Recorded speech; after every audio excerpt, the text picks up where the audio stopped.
We're living hard times now. When we started the new decade on the 1st of January, some people would have predicted the situation that we're in. Almost all the world sits in full isolation, and all the markets around us are falling. This is the kind of disaster that won't allow people to perform most of their interests.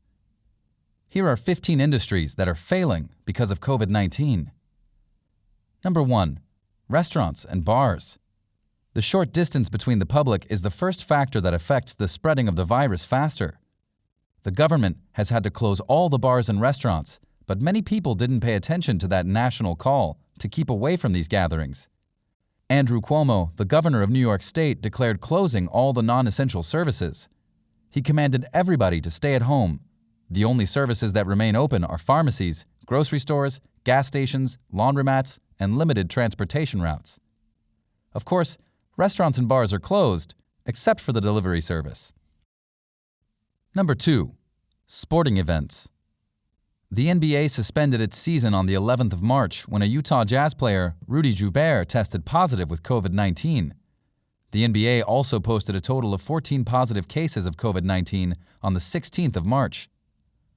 Infection involving employees and players in many music festivals and sporting events is a multi-billion-dollar industry worldwide.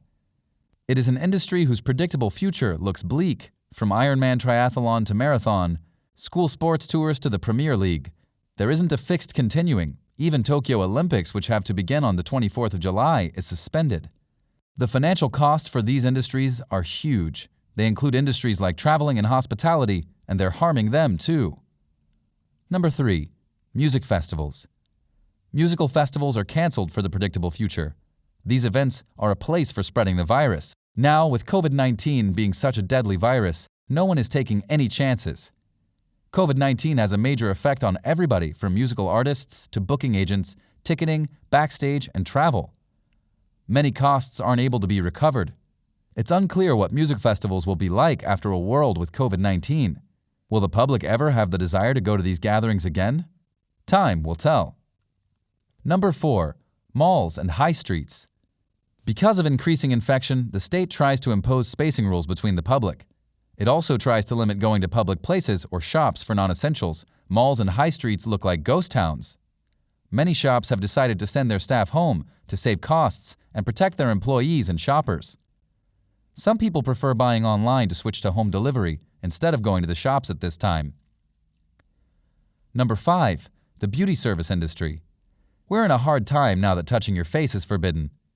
It isn't these days to go to a salon for FaceTime with strange people who are interacting with others throughout the day. There's a high level of hygiene in this industry for sure, but this doesn't make it safe. You aren't going out for a walk or to see others, so having your nails and hair done isn't essential. Most people are saving their money at this time. Number 6. Gyms and the fitness industry. Have you thought about the global risk for the contamination included in a workout session that's filled by a high percentage of sweat? No? Then it's now the time to start thinking about it. Most sports facilities and gyms are now closed to decrease public gatherings in the state. Don't think that just because you're training in an open gym, you won't get infected.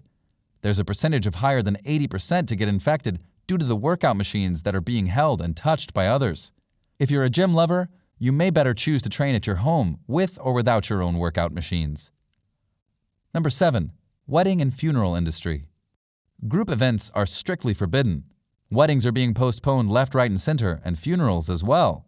In South Africa, for example, even before the official countrywide lockdown on March 26th, gatherings of 100 people were strictly forbidden to curb corona speed. Within the USA on March 16th, Trump's administration recommended avoiding gatherings in groups of more than 10.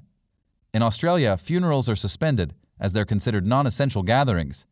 But in the case they're going to continue, they should only be in small groups with 2 meters between everyone. These restrictions put a large damper on the marriage and funeral industry. And that we can't consider a more risky gathering than a gaggle of friends and family flying in from everywhere, all mixing with children and your elderly aunts and uncles crammed into a stuffy venue for hours. And within the rapid infection rate and long incubation rate of the corona, and it's a recipe for disaster. The moratorium on these events is understandable, but it doesn't remove from the impact it's having on the vendors involved. Photographers, catering, venues, sound, and lighting are all feeling the pinch as weddings and funerals are postponed until an unknown future date. When these are again allowed, There will also be a mad scramble for bookings. Number 8. Cinemas, theaters, museums, and art galleries.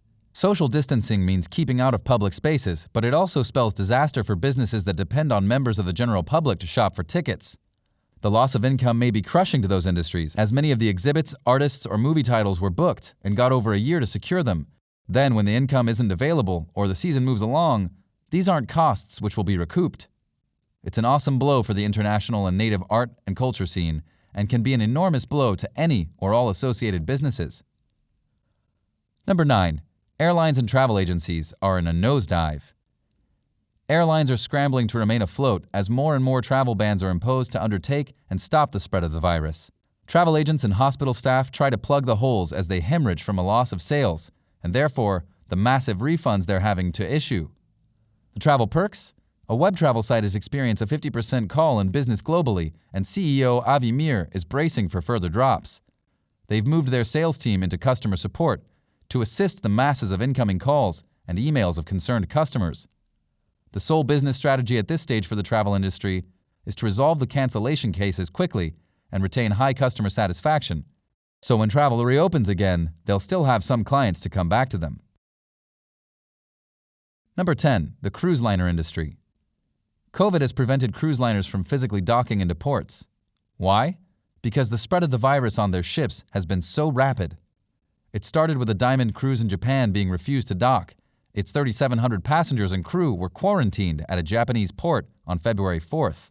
After 700 passengers tested positive, sadly, 8 people died from COVID-19 during this case.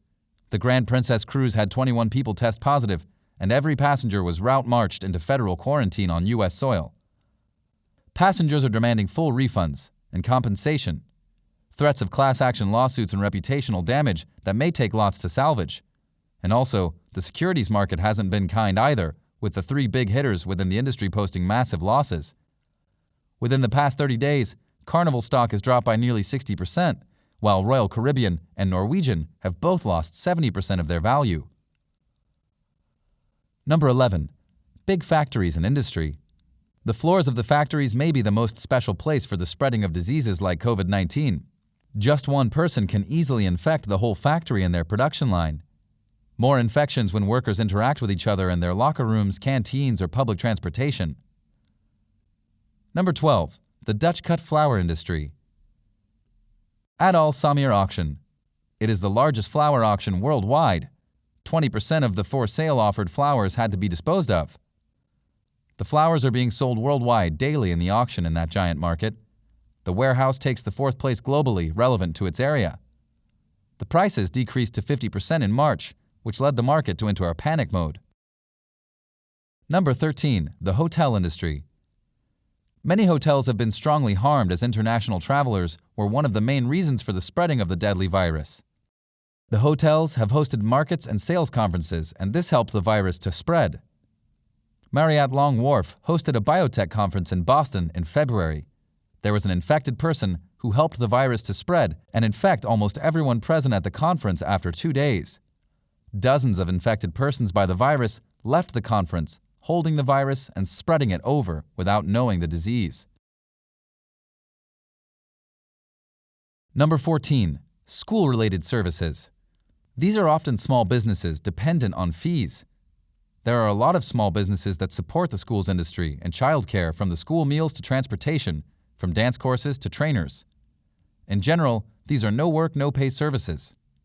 Most small businesses are sitting, waiting for the lockdown to be lifted to come back to work again. Number 15. Sightseeing tours and guiding industry. If you take a look at most of the world's tourism attractions, you'll see an almost clear place with no crowd or gatherings. These words don't mean that the tourists keep staying at their home. This means a whole industry of touring agents, truck owners, vendors, shop owners also sitting without work. This includes a large number of small businesses with little to no safety net that pushes it forward. When travel bans are lifted, the world sits and waits to see how things will be performed, and we're here waiting you to be healthy and safe. So stay at home and keep watching and downloading our videos to stay notified. Thank you for watching our video. If it was useful for you, don't forget to support us with a like, subscribe, and share. We hope to see you in good health in the next video.